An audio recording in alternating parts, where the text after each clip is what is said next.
Leverage Your Influence, the podcast where we hear the stories of leaders, creators, and entrepreneurs who have leveraged their influence, income, and impact through the power of podcasting. Today, we have the privilege to hear from an amazing guest named Maxwell Ivey, aka the Blind Blogger. Welcome to the Leverage Your Influence podcast, Maxwell.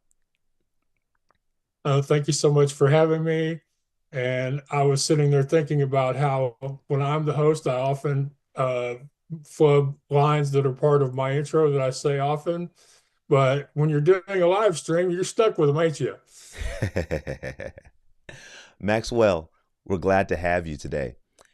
In 3 minutes, can you walk us through your journey from the beginning to you becoming the blind blogger?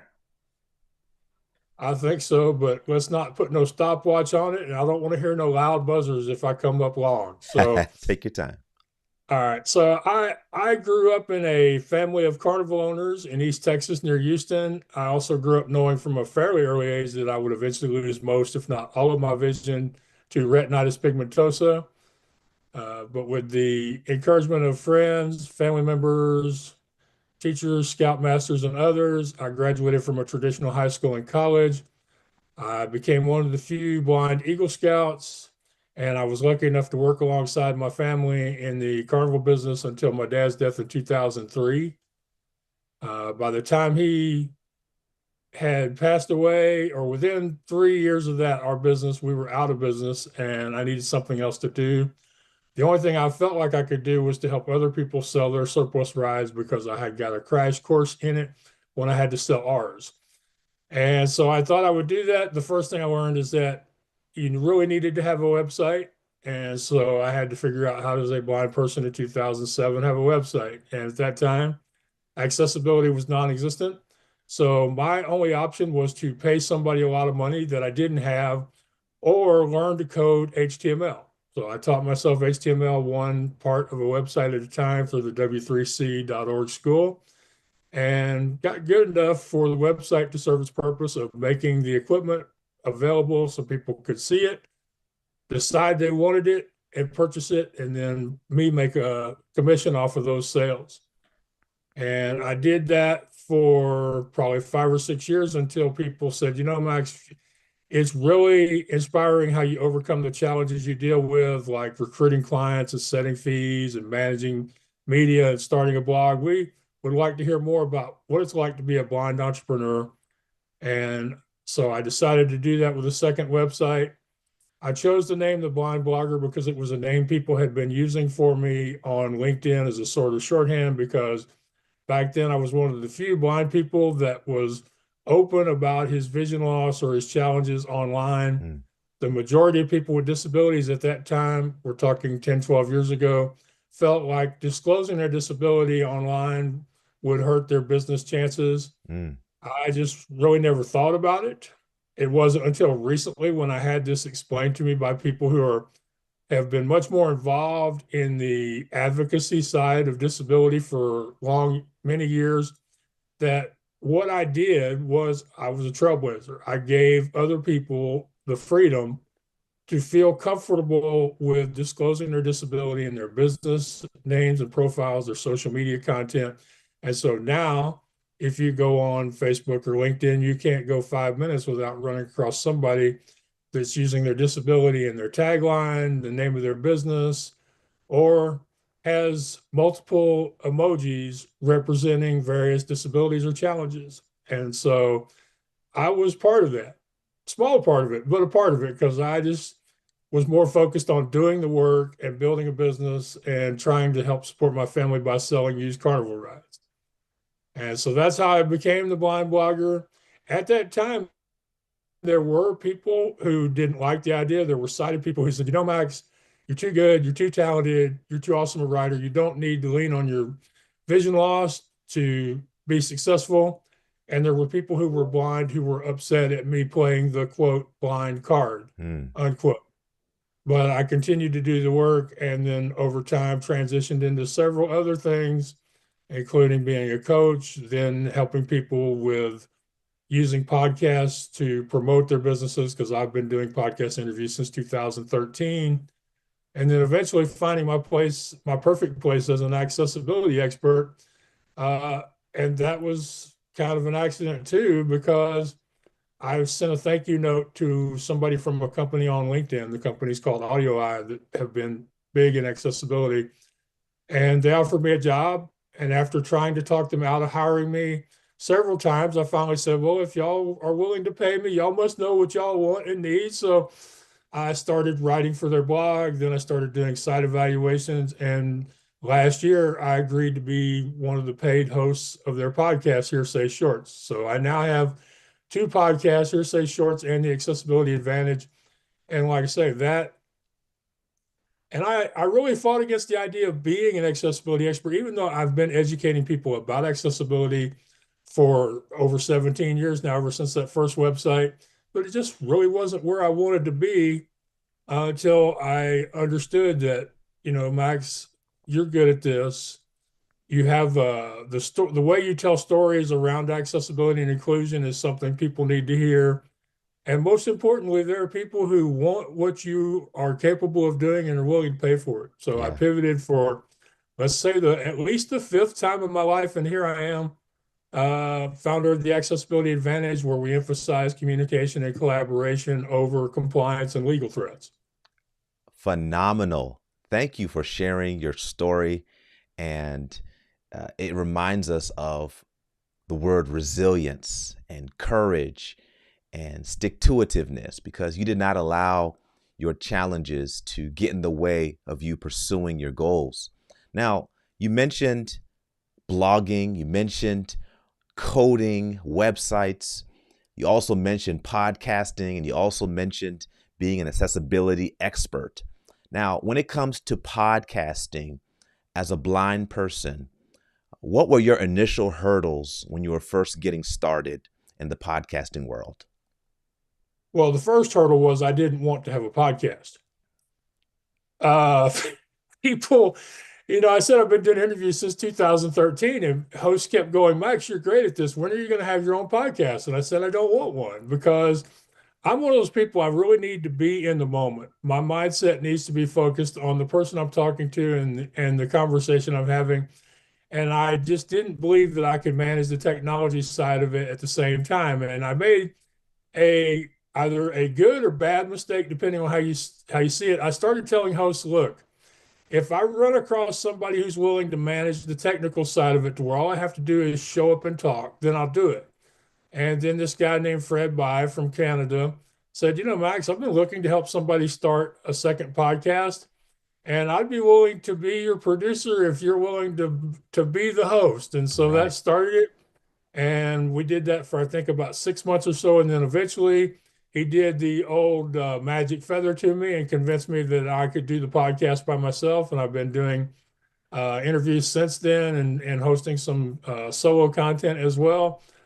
That was the biggest part, the mindset. The next part is I did not have an intro or an outro. I'm not an editing person. As I tell people all the time, I may have several websites, a blog, and a podcast, but that doesn't mean I'm a tech person because I ain't. So in order to come up with an intro, I'd given myself a deadline to record my first video. This was before podcasting. And I didn't even think about those videos from 2012 as podcasts, which was a good thing because if I'd have thought about them as a podcast, I'd have never done them. But I sang a little bit on the intro. People liked it. I kept doing it, and that stuck with me as I went from just playing around with recording videos to a few years later actually having a podcast. Um, and so pretty much all of the time I have either sang on the intro or the outro. I've done it when people have interviewed me for their shows. I've done it at public speaking events. It's become part of my signature as a content creator. Awesome. So that was a challenge.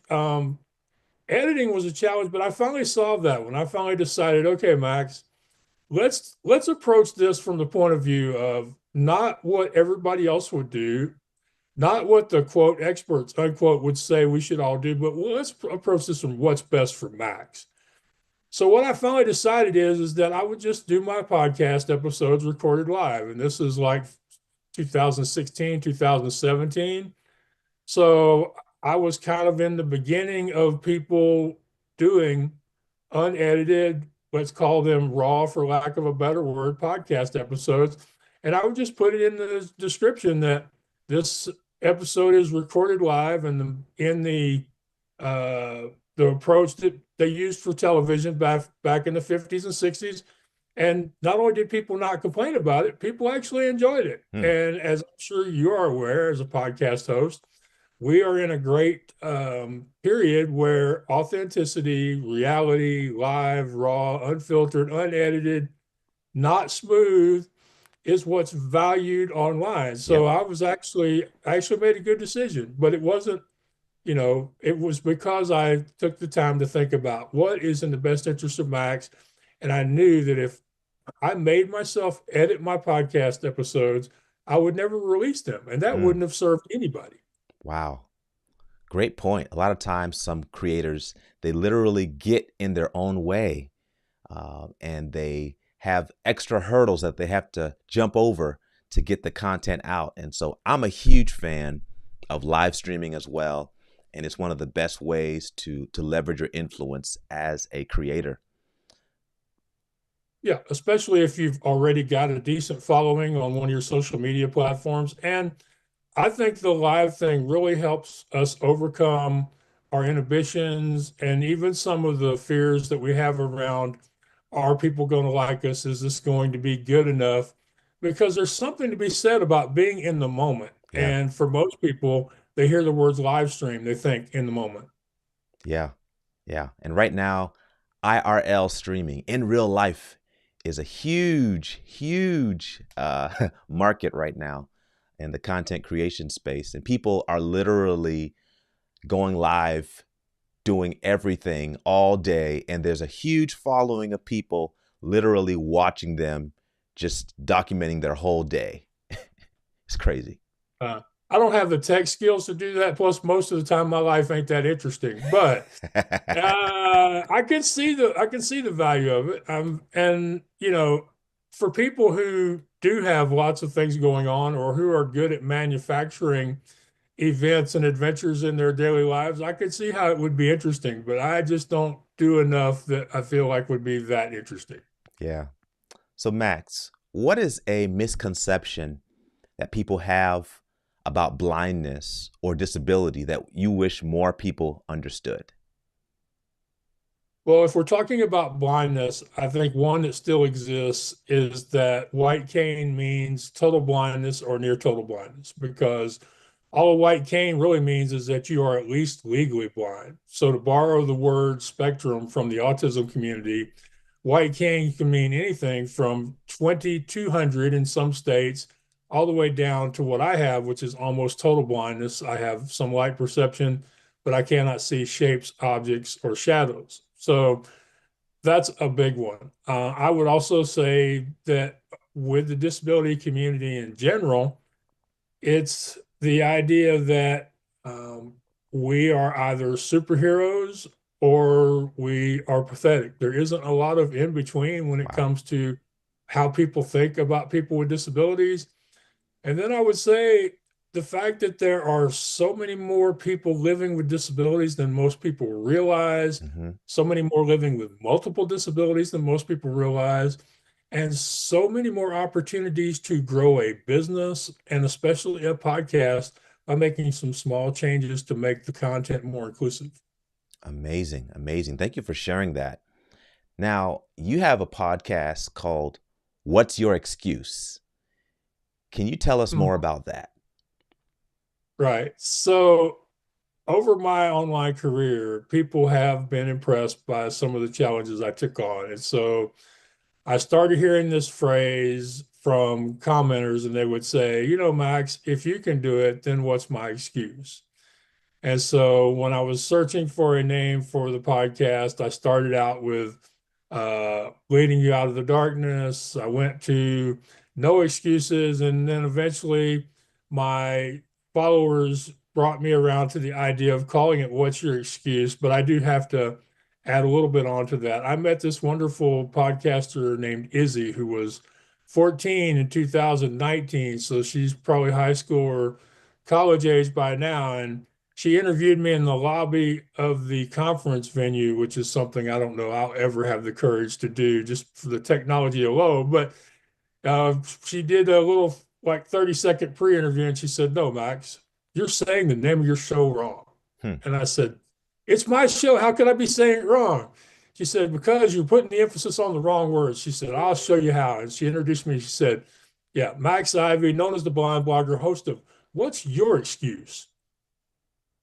You Yeah. know, just really putting the emphasis on, and I was like, uh, it it was one of those things. It was a really an aha moment. I'm like, yeah, you're right.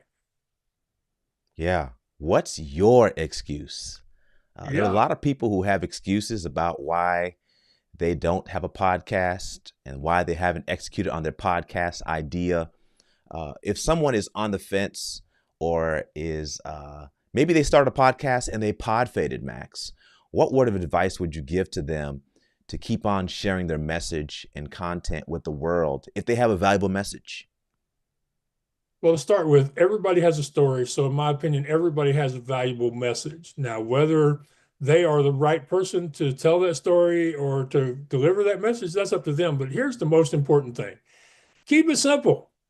Make it as easy on yourself as possible. For example, you could stress over what to call your podcast. I know that experts say the name you go with is important, but there's very little in your podcast you can't change.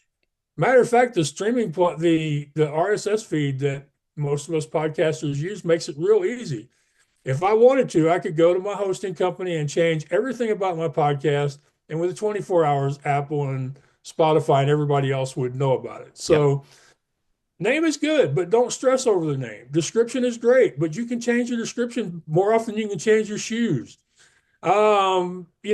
Keywords are great, categories are great. Your image, your artwork is cool, but why stress over that? Do the work, keep it as simple. If you're good at editing, edit. If you play an instrument, play. If you sing, sing. If you don't edit, then don't edit, but be proud of it and admit it and talk about why you don't edit and talk about like I do, which is I don't edit because it would mean not sharing important stuff with my audience. Mm. So keep it very simple. Be willing to change it if what you're doing isn't working out for you. And most importantly, don't look at the stats. Or at the very least, don't look at the wrong ones. In my opinion, this is me personally. The only stat I care about is I'm with Blueberry, by the way, and I have to thank them because they sponsor my podcast. I have a professional hosting plan with them for free. They also have made it available where they will sponsor other people with disabilities or people who Amazing. want to support the disability community with free hosting. So with my company, with Blueberry, um, uh, there was something I was going to say. Now it has gone away. Let's see. The uh, Well, while dang you're it. gathering your thoughts, let me say, for those who don't know what hosting is, every podcast must be hosted to be pushed out to the audio feeds and platforms like iHeart, Apple Podcasts, Spotify, and Blueberry is one of the many podcasting hosting platforms, as well as Buzzsprout, Libsyn, and Podbean. But shout out to Blueberry for making that decision to host the podcast of those who have disabilities. And so, Max, you're talking about Blueberry. If you have your thought, go ahead and continue. If not, we'll go to the next question. Uh, Yeah, I think the point I was going to finish with is that if you decide that the content you're creating is not who you really are or what you want to talk about, you can always change the content as well. So Yes, keep it simple. Use your personal talents, skills, abilities. If you have the wherewithal to hire somebody or to purchase apps that will do some of the work for you, then do that. If you're one of those people who has to have their fingerprint on everything, then do that, but try not to. But that's the most important thing. Keep it simple. Yeah. Um, if you are not curious, if you're not invested, it's hard to continue doing a podcast long term on a subject that you don't have at least some organic interest in before you learn more about it. And so that's another thing is too many people. I think that pod fade because they're talking about things that don't really speak to them on a personal level. But Mm, so, mm. so yeah, keep it simple. If you're starting to lose interest, then maybe you take a little break. Oh, I just remember one other thing. There's nothing that says you have to release a podcast every week. That's I've true. seen some very successful podcasts who release an episode once a month or every other week. You have to find what works for you. And trust me, all the audience cares is about consistency. That's right. If they can depend on you to deliver quality content once a month, they'll follow you, you know? Yeah. Well said. Well said, Max. So Oh, I just remembered the thing I wanted to talk about. let's do The it. only the only stat that I personally care about is on Blueberry, they have a stat called impactful plays, which measures the time and the percentage that people listen to before they quit on an episode. And this is Wow. not downloads, this is not total listens. And I feel good as long as my impactful plays are in the 90% range because I feel like that means that they listened all the way through to my outro and then they knew I was going to talk about my website and they said, "No, I don't need to finish listening to his outro." So to me, that's a stat that matters. So when it comes to your stats, don't bother so much with the stats, but if you're going to look at your stats, take the time to figure out which ones actually tell you if people care about what you're putting out into the world. Right, right. I was listening to someone say that, a lot of times we focus on, how many downloads we have, but the main one we should be caring about is how many have we published? How much have we put out? Because the more we put out, the more people can find us and discover us. And so thank you for sharing that point, Max, about podcast stats. Now, in 2025, we're in the second quarter. Is there anything exciting that you're working on now that you want to tell the world about? Not anything really exciting. That I'm continuing to be the accessibility advisor to podmatch.com, which is where we connected with each other in the first place. Yes, sir.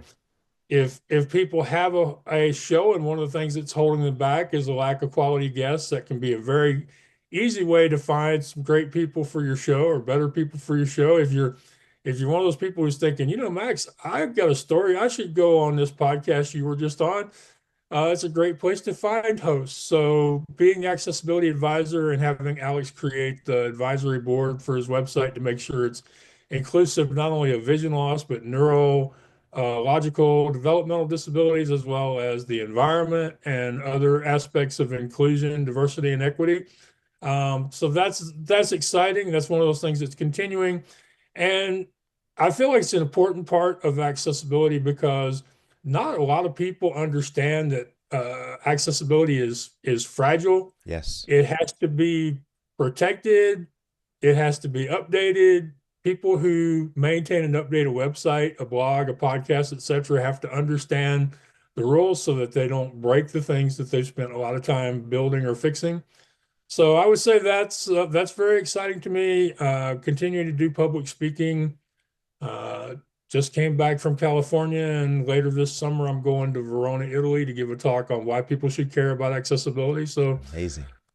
yeah, so those are some kind of exciting things, but no, I don't have a new guest. I don't have a new course or program or anything like that. But I will say this much: if any of our listeners to this episode would like, they can reach out to me through my website, and I would be more than happy to review their homepage for accessibility for free, just to let them, as loyal listeners to your show, know one way or the other as to how accessible or inaccessible the main page of their website may be. Because as we all know, people make decisions about us online very quickly from that Yes. first page. Yes. Well, Max, you have a lot of exciting things happening, and we are excited about that. And you just made an amazing offer to my audience. Anyone with a website can send a link to their website to you, and you will give them a free website review to let them know how accessible their website is.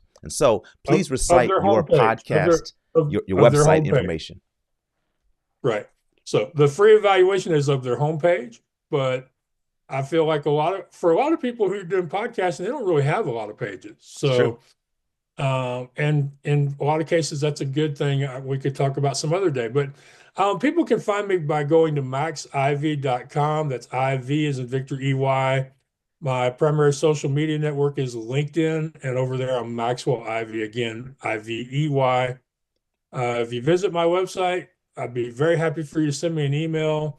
I don't want to be one of those people who you feel like you have to be ready to hire a book or buy something from just to talk to me. I enjoy making new connections, new friends, learning things from people with unusual perspectives, and that usually happens by somebody sending me a connection request or an email. So I hope y'all will reach out to me. Uh, I I've always said that I would rather answer an awkward question than to make people guess. So I'm definitely looking forward to hearing from some of y'all.